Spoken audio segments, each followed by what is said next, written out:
యోగాలో మానసిక దృఢత్వం, మెంటల్ స్ట్రాంగ్నెస్ అది ఏ విధంగా డెవలప్ చేసుకోవచ్చో తెలుసుకుందాం.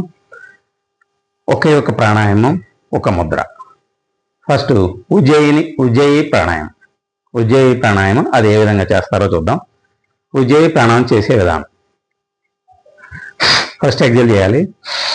Both nostril inhalation, only left nostril exhalation.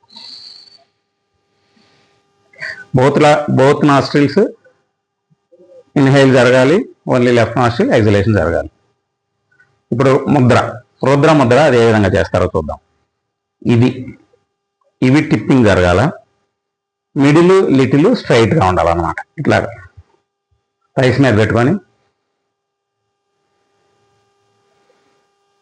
ప్రశాంతంగా గాలిని పీలుస్తూ స్లోగా వదలాలన్నమాట. ఈ విధంగా ఈ ముద్రను 5 నిమిషాల పాటు చేయాలి. చివరిలో ఒక 5 నిమిషాలు శాంతాసనం వేస్తే సరిపోతుంది.